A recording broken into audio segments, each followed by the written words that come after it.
Entropy analysis. This topic introduces entropy analysis as an extension of the Second Law of Thermodynamics for evaluating energy systems. The main focus is how imperfections in real processes are measured through entropy generation. Entropy is used as a tool to judge process direction and energy quality. This concept is essential to understand why not all thermal energy can be converted into work. This chapter forms the foundation for analyzing devices such as turbines, compressors, and nozzles. Lesson Plan Thermodynamics 1. This slide shows where entropy analysis fits within the overall structure of Thermodynamics 1. This topic is built upon concepts of energy, the first law, and the second law of thermodynamics. Students are expected to already understand closed systems, control volumes, and energy balances. With this sequence, entropy analysis becomes a logical and deeper continuation. This structure emphasizes that entropy is not a separate topic, but the core of real system analysis. Learning outcome. The learning outcomes emphasize the ability to analyze reversible steady flow work and methods to reduce compressor power. Students are also expected to explain isentropic efficiency for turbines, compressors, and nozzles. The core of this chapter is to derive and apply the general entropy balance relation. From this, entropy generation is used as a measure of process imperfection. With these skills, the quality and efficiency of thermal processes can be evaluated systematically. Reversible work in systems. The concept of reversible work is introduced for both steady flow systems and closed systems. In steady flow systems, work is expressed as the integral of VdP, which depends on the pressure-specific volume relationship. In closed systems, work depends on volume change under varying pressure. Both approaches show that the process path strongly affects the work produced. This becomes the basis for comparing ideal and real processes. Steady flow work insights. Work in steady flow systems is strongly influenced by pressure and specific volume changes. The larger the specific volume of the fluid, the greater the work potential involved in the process. Mathematically, the work is calculated from the integral between inlet and outlet states. This shows that fluid properties are crucial in the design of turbines and compressors. Therefore, the choice of operating conditions strongly determines system performance. Work output depends on specific volume and pressure changes during a process. Reversible versus irreversible turbines. A reversible turbine produces maximum work because there are no losses due to friction or other irreversibilities. Both reversible and irreversible turbines may operate between the same pressure and temperature limits. However, real turbines always suffer work losses due to friction and turbulence. This difference in work is called work loss and is directly related to entropy generation. This concept emphasizes the importance of approaching ideal conditions in machine design. The isentropic compression process is the most efficient because there is no heat transfer and no entropy generation.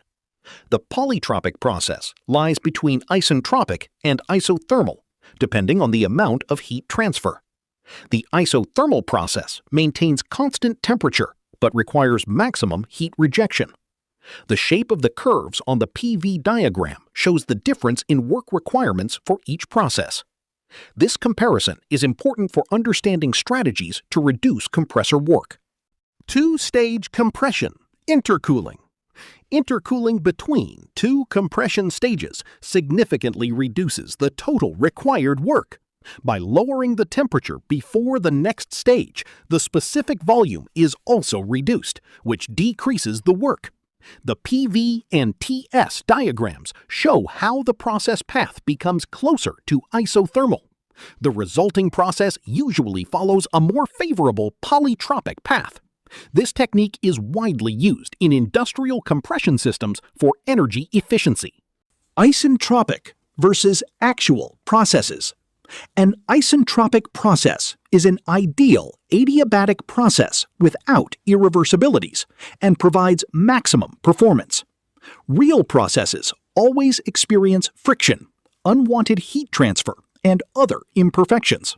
As a result, entropy in real processes always increases compared to the ideal case. The difference between these two processes is used to define isentropic efficiency. This concept becomes the basis for evaluating the performance of turbines, compressors, and nozzles. The HS diagram for turbine processes. In an HS diagram, it is used to visualize the difference between isentropic and actual processes in a turbine. In an isentropic process, expansion occurs at constant entropy, resulting in maximum work output. In a real process, irreversibilities cause entropy to increase and work to decrease. The difference between these two paths represents the work loss due to process imperfections. This diagram is very helpful to graphically understand the reduction in turbine performance. Answer: C. The isentropic process maintains constant entropy, maximizing work output, while the actual process involves irreversibilities, leading to higher entropy and lower work output. Explanation: A. The isentropic process results in higher entropy and lower work output compared to the actual process. This is incorrect because the isentropic process maintains constant entropy and maximizes work output, while the actual process has higher entropy and lower work output due to irreversibilities. B. The actual process maintains constant entropy, leading to maximum work output. This is incorrect because the actual process involves irreversibilities that increase entropy and result in lower work output compared to the isentropic process. C. The isentropic process maintains constant entropy, maximizing work output, while the actual process involves irreversibilities, leading to higher entropy and lower work output. This is the correct answer because it accurately describes the ideal behavior of the isentropic process and the impact of irreversibilities in the actual process. D. The actual process results in lower entropy and higher work output compared to the isentropic process. This is incorrect because the actual process has higher entropy and lower work output due to irreversibilities. HS diagram for compressor processes. In a compressor, the isentropic process requires the minimum work because there is no entropy generation. The real process requires more work due to friction and internal irreversibilities. On the HS diagram, the difference between the isentropic and actual paths shows the additional required work. This difference represents the efficiency loss of the compressor. With this diagram, compressor performance can be analyzed both quantitatively and visually.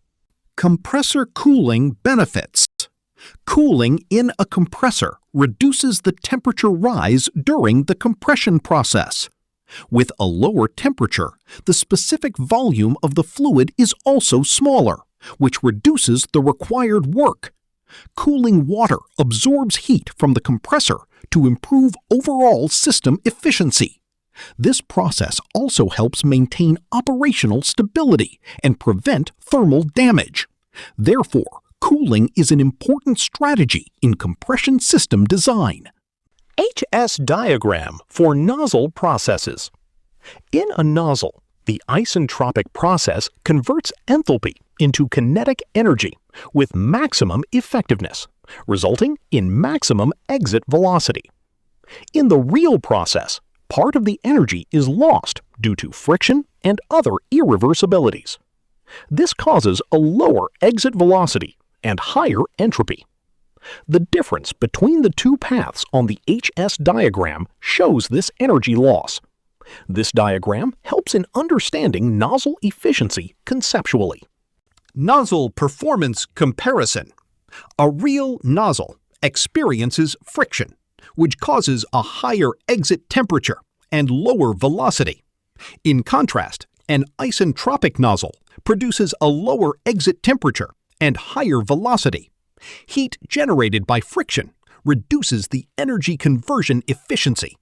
The numerical example in the figure shows a significant performance difference. This emphasizes the importance of minimizing friction in nozzle design. Friction causes higher exit temperature and reduced velocity, leading to a decrease in energy conversion efficiency. Energy and entropy balances.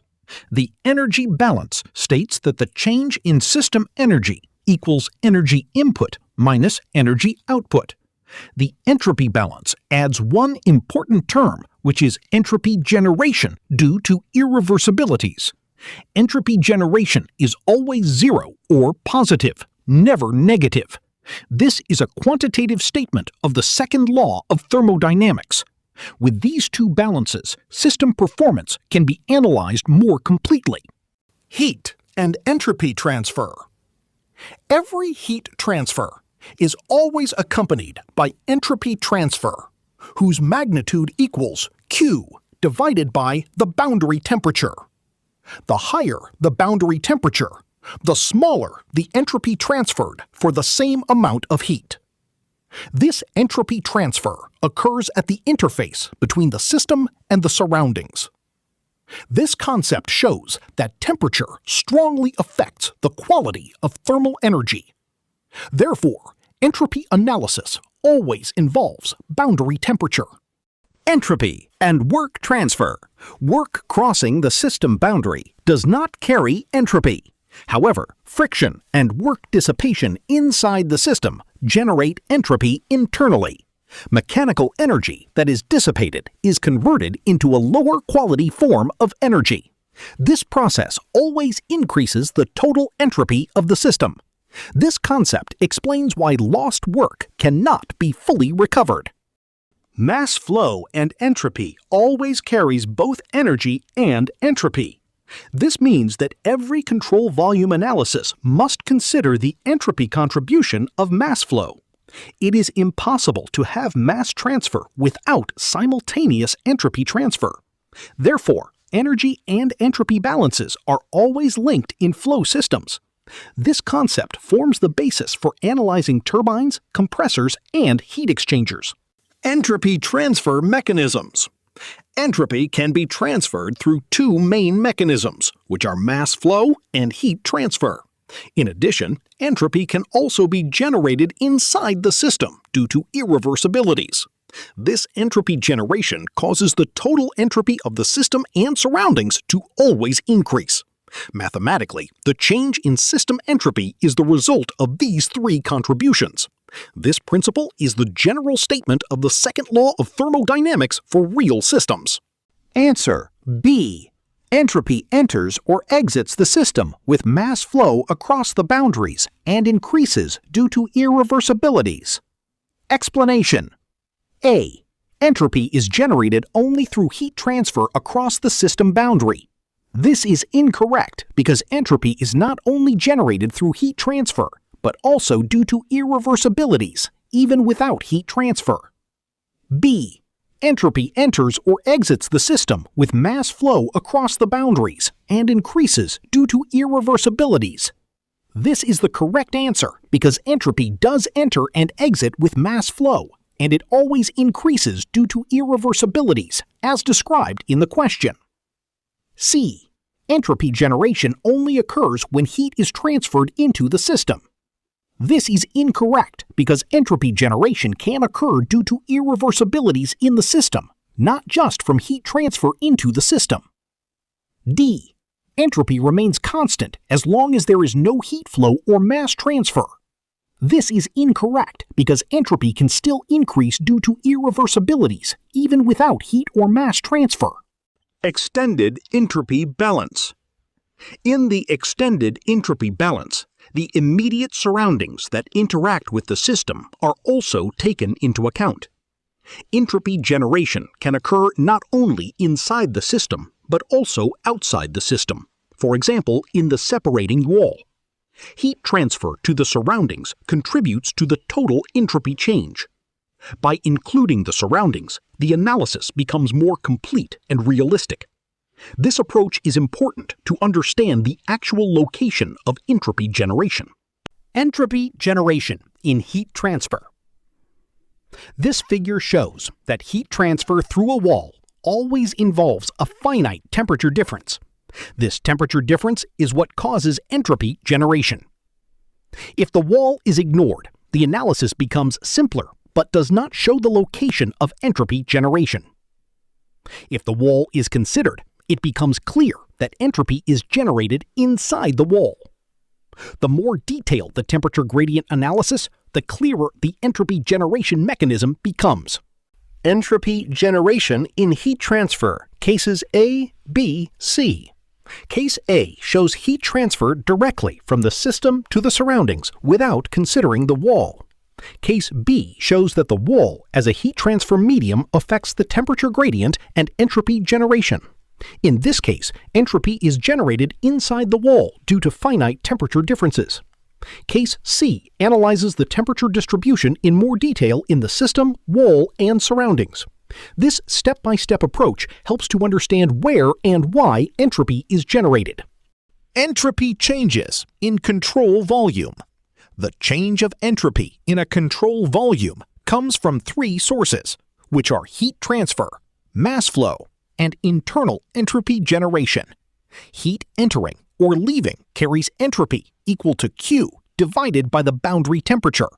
Mass flow carries entropy according to the specific entropy of the fluid.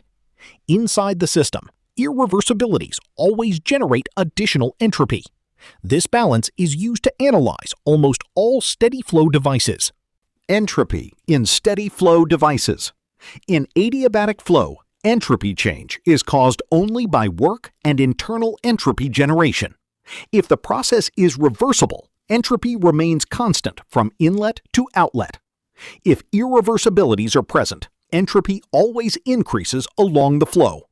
This applies to turbines, compressors, nozzles, and diffusers. This principle becomes the basis for judging how far a device deviates from ideal conditions. In adiabatic flow, entropy increases due to irreversibilities with no heat transfer and changes caused by work and internal generation. References.